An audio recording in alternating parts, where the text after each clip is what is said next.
The man who called himself Jacob Thorne was a monument to grief, carved from the granite of the high plains and weathered by a silence as vast as the sky. His ranch was a reflection of his soul, orderly in its fences and its stock, but hollow at its core. The wind that scoured the land found no warmth in the windows of his house, only its own lonely reflection. Inside, dust settled like a fine grey shroud over the memory of a life that had ended 2 winters past. And in the center of this cold, quiet world was his daughter, a small, 6-year-old ghost named Lily. She was the living heart of his failure, a child whose sorrow was so profound it had a scent, a sad, unwashed smell of neglect, of a father too lost in his own darkness to notice the grime on her dress or the tangles in her sun-bleached hair. The children in the dusty town, with the cruel, simple honesty of the young, called her Thorne's Weed and held their noses when she passed. Jacob saw their cruelty but did not know how to stop it, for he knew it was his fault. His hands, capable of breaking a horse or mending a split rail, were clumsy and useless when it came to the delicate work of a child's hair or a mother's touch. So he did the only thing a man like him knew how to do: he made a transaction. He sent a letter to a woman in a town 3 states away, a woman he had never met, whose reply was as sparse and practical as his own offer. He offered a room, board, and a wage. He was hiring a housekeeper. What arrived on the stagecoach was a woman named Annalise, who carried a single carpet bag and a quietness that rivaled his own. She was not what he had expected. There was a stillness in her grey eyes, a history he could not read but felt in the careful way she held herself, as if bracing against a phantom blow. He paid for a housekeeper, but he received a woman who looked at the dust-caked windows and the forlorn child not with judgment, but with a deep, weary understanding. Their first exchange was one of pure function. "The well is there," he said, pointing. "The girl's room is upstairs. Supplies are in the pantry." Annalise simply nodded, her gaze sweeping over the cold hearth, the unwashed dishes, the small, smudged face of the little girl peering from behind a doorway. She did not offer pleasantries or ask questions. She simply untied the ribbons of her bonnet, rolled up her sleeves, and began the slow, arduous work of bringing a house and a home back from the dead. Annalise began not with words, but with water. For 3 days, the sound of her work was the only disturbance to the ranch's oppressive silence. It was the slosh of water in a bucket, the rhythmic scrape of a brush against floorboards, the snap of clean linens in the relentless wind. She moved through the house like a gentle tide, receding the layers of dust and sorrow. The first thing to change was the air itself. The stale scent of disuse was slowly replaced by the sharp, clean smell of lye soap and the faint, earthy aroma of dried lavender she unpacked from a small sachet in her bag. Jacob watched her from a distance, his posture rigid, his face an unreadable mask. He had expected a servant, someone to perform chores. He had not anticipated this quiet, methodical reclamation of his space. She never spoke to him unless necessary, her voice low and even, asking only where to find more rags or if he preferred his coffee black. He would answer in grunts or single words, feeling an unfamiliar intrusion in his self-imposed exile. He was a man accustomed to the predictable rhythms of livestock and seasons, but this woman's silent industry was a force of nature he had not accounted for.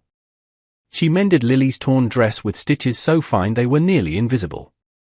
She polished the clouded glass of the oil lamps until they shone. She baked bread, and the warm, yeasty smell filled the kitchen, a scent so deeply tied to the life he had lost that it was a physical pain in his chest. He saw Lily watching the woman, her eyes wide with a mixture of fear and fascination. The child, who had learned to be as silent and unobtrusive as a shadow, was drawn to the gentle hum of Annalise's presence. The woman did not force an introduction, she simply existed, a steady, warm presence in the cold corners of their lives. She was washing the memory of his wife from the house, and he did not know if he should be grateful or furious. The house was becoming brighter, cleaner, but it felt like a betrayal. Yet, when he saw Lily take a hesitant step toward the kitchen, drawn by the scent of baking, he felt something else stir within him, something that had been frozen for 2 long years, a flicker of hope so faint it was almost indistinguishable from the pain. The true transformation began not with the house, but with the child. For days, Annalise had cleaned around Lily, her movements gentle, her presence a silent offering of peace. She never addressed the girl's unkempt state directly, never showed a hint of the revulsion Lily was so used to seeing in the faces of others. She simply created an environment of clean, quiet order, a stark contrast to the child herself.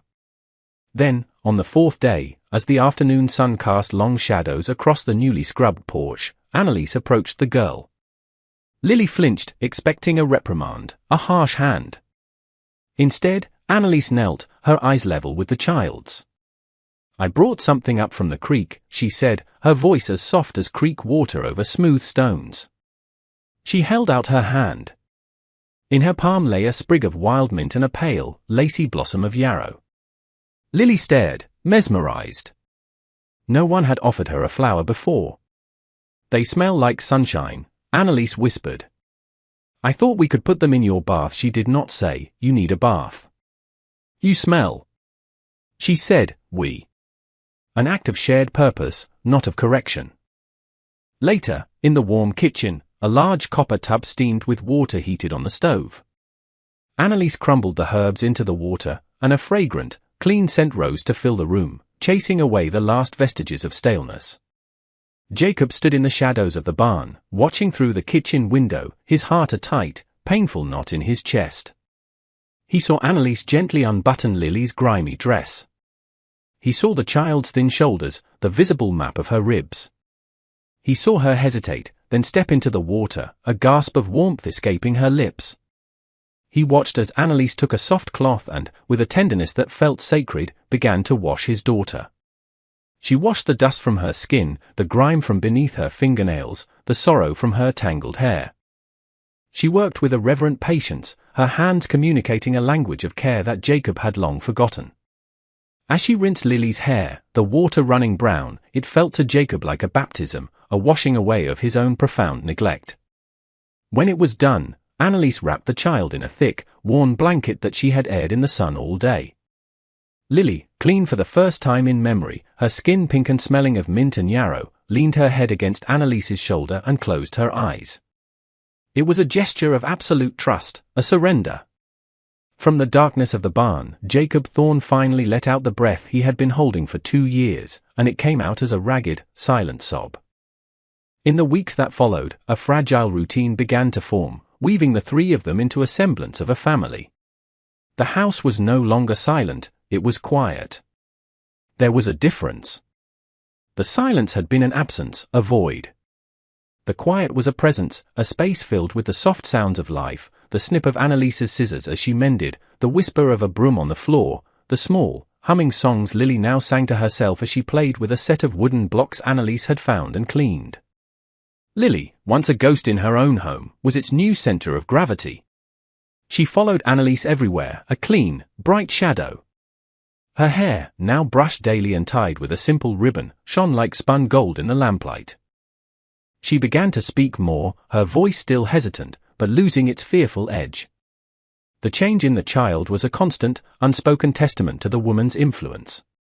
Jacob found himself watching them, his work on the ranch punctuated by long moments of observation.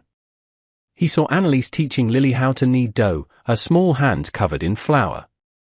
He saw them sitting on the porch steps, Annalise pointing out the constellations in the vast, dark sky. He felt a deep, aching gratitude that was so foreign and overwhelming he had no words for it. One evening, the air was still and cool, carrying the scent of distant rain. Jacob was cleaning a rifle on the porch, the metallic clicks of the mechanism sharp in the twilight. Inside, Annalise sat by the fire, her needle flashing as she patched one of his work shirts. Lily was on the floor beside her, drawing on a piece of slate with a nub of chalk. For a long while, the only sounds were the fire, the needle, and the chalk. Then, Lily held up her drawing. It was a child's simple rendering, 3 figures. A tall one, a small one, and one in between.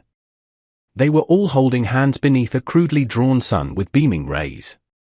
Lily pointed a small, chalky finger at the middle figure, the one with a triangle dress. She looked up at Annalise, her blue eyes wide and serious in the firelight. "Are you staying?" she asked. The question was so simple, so direct, it cut through all the unspoken arrangements and practicalities. It landed in the quiet room with the weight of a stone. On the porch, Jacob's hands froze. The rifle felt heavy and cold in his grip. The child's question was not for Annalise alone, it was for him. It was a question about the future, about permanence, about whether this fragile piece they had found was something they could keep. Annalise stopped sewing. She looked from the drawing to the child's earnest face, and then her gaze drifted toward the darkened doorway, as if she could feel Jacob listening. The fire crackled, eating the silence, and for the first time, the quiet in the house felt heavy again, burdened by a question that no one was ready to answer. The answer came not in words, but in the fury of the sky. Autumn bled into an early, brutal winter, and a blizzard descended upon the plains with the speed of a striking hawk. The world beyond their windows vanished into a churning vortex of white.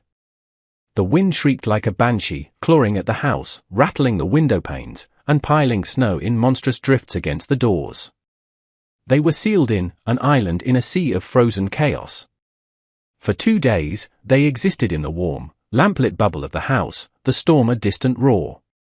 Then, on the third morning, Lily woke with a fever. It began as a flush on her cheeks, a weariness in her eyes, but by nightfall, she was burning, her small body racked with shivers, her breaths coming in shallow, ragged gasps. Fear, cold and sharp, pierced the fragile peace of the home. It was a fear Jacob knew intimately. He saw not just Lily in the bed, but his wife, her face pale against the pillow, her breath catching in the same terrible way. The storm outside was nothing compared to the storm of memory and terror raging within him. He was paralyzed, the grief that had numbed him for 2 years now threatening to drown him completely. It was Annalise who moved. Her calm, which had seemed to him a quiet resignation, was revealed as a formidable strength. She took charge, her voice steady, her hands competent. "More wood for the fire, Jacob," she commanded, a use of his name a stark command that broke through his stupor. "Boil water. We need to break this fever." They fell into a desperate rhythm, a partnership forged in the crucible of crisis. Annalise bathed Lily's forehead with cool cloths, murmuring soft, reassuring words. Jacob kept the fire roaring, the house a bastion of heat against the deadly cold, his movements mechanical, driven by her quiet instructions. They moved around each other in the small, lamplit space, their long-held distances collapsing under the weight of their shared purpose. He saw the exhaustion lining her face but also an unwavering resolve. She saw the raw terror in his eyes, the agony of a man being forced to relive his worst nightmare. There were no more roles, no employer, no housekeeper. They were simply a man and a woman fighting for the life of a child. For hours, they fought together, a silent, desperate team, the only sounds the howling wind, the crackling fire, and the child's labored breathing. In this shared vulnerability, stripped bare by fear and exhaustion, the walls between them finally crumbled to dust. In the deepest hour of the night, when the storm raged its loudest and hope wore thin, Lily's fevered tossing stilled into a shallow, unnervingly quiet sleep. Annalise sat by the bed, her hand resting on the child's forehead, her posture a study in weary vigilance. Jacob stood by the window, staring out into the impenetrable wall of white, feeling the ghost of the past press in on him. The silence in the room was heavier than the storm.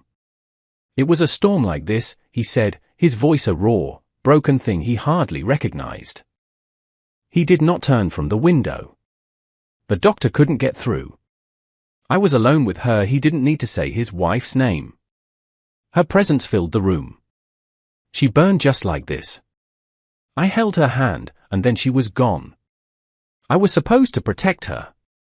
I failed the confession, locked away for 2 years, spilled into the quiet space between them. When she died, he continued, his voice cracking, something in me froze over. I looked at Lily, and all I could see was her mother. All I could feel was the failure. It was easier to feel nothing. To just work. It was easier than looking at my own child and seeing how badly I was letting them both down. He finally turned, his face ravaged by a grief so profound it seemed to recarve the lines around his eyes. Annalise looked at him, her own eyes filled with a deep, sorrowful empathy. She did not offer empty platitudes. She offered him the truth. I ran away, she said, her voice barely a whisper. My husband, he was not a kind man. His hands were hard, and his words were harder. He believed a wife was a possession, something to be used and broken.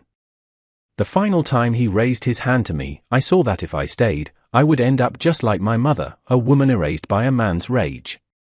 So I took what little I had and I left in the night. I came here seeking not a job, but refuge. A place so quiet and empty that no one would think to look for me or their stories, born of different pains, met in the space between them. His was a grief that had frozen him in place, hers was a fear that had propelled her across the country. Both had sought solitude as a shield. He had locked the world out, she had tried to disappear within it. In the flickering lamplight, surrounded by the shrieking wind, they saw each other for the first time not as a rancher and a housekeeper, but as two broken souls who had, by some strange twist of fate, found a shared sanctuary in the heart of a storm, with a small, feverish child as their anchor. The blizzard broke on the 5th day, the sun a weak, watery eye in a bruised-looking sky. Lily's fever had broken with it. She was pale and weak, but her breathing was even, her eyes clear. The immediate crisis had passed, leaving behind a new, altered landscape, both outside and within the walls of the house. The world was buried in snow, supplies were low, and the town felt 100 miles away. Jacob knew he had to go. He bundled Lily in layers of blankets and settled her securely in front of him on his sturdiest horse, the animal stamping and snorting clouds of steam in the frigid air. Annalise stood on the porch, her face etched with a quiet concern. "Be careful," she said, the word simple but carrying the weight of all they had endured. He just nodded, but his eyes held hers for a moment longer than necessary, a silent acknowledgement passing between them. The ride to town was arduous, a slow trek through a world of blinding white. When he finally arrived, the main street was a flurry of activity as people began to dig themselves out. His appearance, with a small, brightly wrapped child in his arms, caused a stir. Heads turned. Whispers followed him as he dismounted and walked toward the general store. He was a familiar but distant figure, and his daughter had been an object of pity and scorn. But the child he carried now was not Thorn's weed. She was clean, her hair neatly braided, her cheeks pink from the cold, not from neglect. She clung to him, a picture of a cherished child. Inside the store, the air was thick with the scent of coffee and gossip. Martha Blackwood, the town's self-appointed moral compass, watched him gather his supplies. "Well, Jacob," she said, her voice loud enough for all to hear, "I see your money was well spent. That new housekeeper of yours seems to have finally scrubbed the wildness off that child." The comment was a drop of poison in the warm air. It diminished Annalise to a transaction, Lily to a chore. The old Jacob would have ignored it, his silence a wall against the world. But the man who had weathered the storm was different. He straightened to his full height, his presence suddenly filling the store. He turned slowly and faced Mrs. Blackwood, his eyes as cold and clear as ice. Lily hid her face in his coat. "Annalise is not my housekeeper," he said, his voice low and steady, yet it cut through the room's chatter like a blade. Every eye was on him. "She is family." He left the words hanging in the stunned silence. It was a line drawn in the snow, a public declaration of a private truth. He paid for his goods, turned without another word, and walked out of the store, leaving the whispers to reform in his wake. He had not just defended Annalise's honor, he had claimed her, and the new life she represented, as his own. The journey back to the ranch was lighter, the snow-covered plain seeming to shine with promise rather than threat. When he arrived, Annalise was on the porch, watching for him, a dark, still figure against the vast white backdrop. He dismounted and lifted a sleeping Lily into her waiting arms. Their hands brushed, and a current of warmth passed between them in the cold air. That evening, the house was filled with a profound and peaceful quiet. Lily was tucked into her bed, sleeping soundly. The fire cast a warm, dancing glow on the walls. Jacob and Annalise sat at the small kitchen table, a pot of coffee between them. The space that had once been a gulf of unspoken grief was now a comfortable silence, filled with a new, shared understanding. After a long while, Jacob rose and went to a small, locked chest in the corner of the main room, a chest he hadn't opened since his wife's death. He returned to the table and placed a small, tarnished object in front of Annalise. It was a silver ring, simple and unadorned, worn smooth with time. It was his wife's wedding band. Anneliese looked at it, then up at him, her eyes questioning. It was hers, he said, his voice thick with emotion. He wasn't a man for pretty speeches or flowery words. His heart was a language of actions, of fences mended and storms weathered. He pushed the ring gently across the wooden table toward her. The past is a ghost. It will always be here. But it doesn't have to haunt the whole house. He met her gaze, his own eyes clear and certain. Anneliese, this house needs a heart. Lily needs a mother. And I? He faltered, the words new and difficult on his tongue. I need a wife. Not to replace what was, but to build what can be. The offer was stark, simple, and utterly sincere. He was not offering her a position, he was offering her a life, a partnership. He was offering her his broken, healing heart. Anneliese looked at the ring, its silver surface reflecting the warm firelight. She thought of the cold, hard man she had first met, and the terrified father she had seen in the storm. She thought of the little girl who had asked if she was staying. She looked at Jacob's hands on the table, calloused and strong, the hands of a man who could build and protect. Slowly, she reached out and her fingers closed around the ring. She did not speak. She simply slid the worn silver band onto her finger. It was a perfect fit. With Anneliese's quiet acceptance, the last of the winter in Jacob Thorne's soul began to thaw. The coming of spring to the high plains that year felt like a miracle, a promise kept. The snow receded, revealing the sleeping earth, and the first green shoots pushed their way toward the sun. The ranch, once a place of stark survival, began to breathe with a new, gentle life. The change was in the small, everyday moments. It was in the sight of bright curtains, sewn by Anneliese from a bolt of calico, fluttering in the windows. It was in the sound of Lily's laughter as Jacob, with a patience he never knew he possessed, taught her to ride a small, steady pony. It was in the garden Anneliese planted near the porch, her hands turning the dark soil, coaxing life from the ground in the form of beans and squash and vibrant, cheerful sunflowers that turned their faces to the east each morning. Jacob found himself smiling, a slow, unaccustomed stretching of muscles long dormant. He would watch Anneliese as she worked, her movements filled with a graceful purpose, and feel a sense of peace so profound it settled deep in his bones. The silence between them was no longer a void but a shared language. They could spend an entire evening on the porch, he cleaning a harness, she shelling peas, without a single word passing between them, yet feeling more connected than he ever had with the easy chatter of the past. He learned the landscape of her moods through the smallest gestures, the slight tightening of her lips when she was worried, the soft hum that meant she was content. She, in turn, learned to read his stillness, to know when his silence was thoughtful and when it was troubled. They were two solitary trees who had learned to grow together, their roots intertwining beneath the surface, drawing strength from the same soil. One afternoon, he came upon her and Lily in the new garden. Lily was carefully watering a row of seedlings, her small face a mask of concentration. Anneliese was weeding nearby, a stray strand of hair falling across her face. She looked up as he approached and brushed it away with the back of a dirt-smeared hand, leaving a smudge on her cheek. She smiled at him, a genuine, unguarded smile that lit up her grey eyes.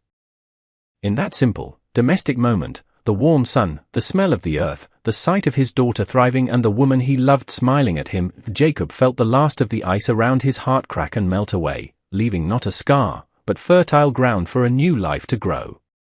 The years that followed did not erase the sorrows of the past, but they softened their edges, like river stones worn smooth by the steady current of time. The Thorne Ranch became known not as a place of tragedy, but as a place of quiet strength and warmth. The sunflowers in Anneliese's garden grew tall and strong, a golden beacon visible from the road. The house, once a cold shell, was filled with the scents of baking, the sounds of laughter, and the steady, beating heart of a family forged in a crucible. Jacob never became a man of many words, but his actions spoke a clear and constant poetry of love. It was in the sturdy new swing he built for Lily, hanging it from the branches of the oldest cartonwood tree. It was in the small, carved bird he left on Anneliese's pillow one morning, a gift for no reason other than to see her smile. It was in the way he would reach for her hand as they sat on the porch in the evenings, their fingers lacing together in a gesture of easy, certain belonging.